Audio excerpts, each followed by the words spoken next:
Мына ушул чегара жабылбайт экен, зым тосулбайт экен. Өзбекстан чычканда өткөрбөй турган кылып турсат, билесиздер. Жомакты айтпаш керек бул жерде.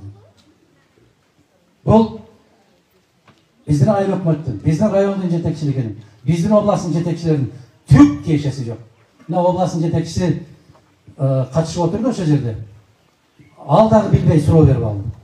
Кантип, эгер областтын жетекчисин катыштырбай туруп маселе чечип атсаңар, неге жашырып атасыңар? Айткыла. Туура суроо берди. Мен айттым.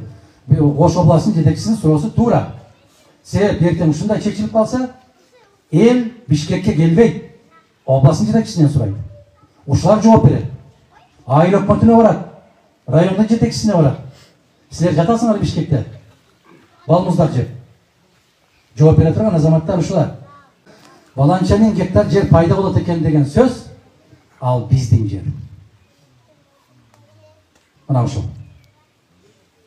Анан ал жерди дейт компенсация алып койгонбуз биз дейт. Алып койсоң көрсөт кайерден алдык. Кайдан алдык биз компенсация? Мен ошол жерде сунуш киргиздим.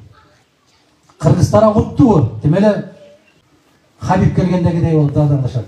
Сүйүнүп. Кыргызстан уткан болсо эмне жашырып жатасыңар? Чабарман атчандарды жибербейсиңерби? Сүйүнчү Кыргызстан утту деп.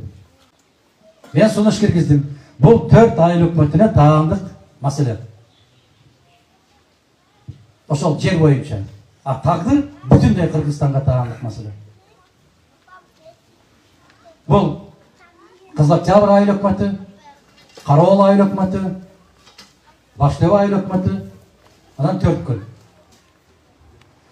Эгерде ушунчалык биз утуп аткан болсок, мен сунуш киргизем. Президенттик тарабынан болосунбу, өкмөттүн тарабынан болосунбу, кимдин тарабынан болсо кошуп бергиле. 4 айылга барып, айылдын аксакалдары, жаштары, жигиттери, эжей карындаштары менен чогуу өткөрүп, чогулуш өткөрөлү. Дат дейт да, өтпөйбүз, андай болбойт дейт. Кандай дейсиздер? Ушундан кийин жалгыз Мадумаров деле өкмөт пайда болобу, же силерде да болобу? Болобу? 100% болот.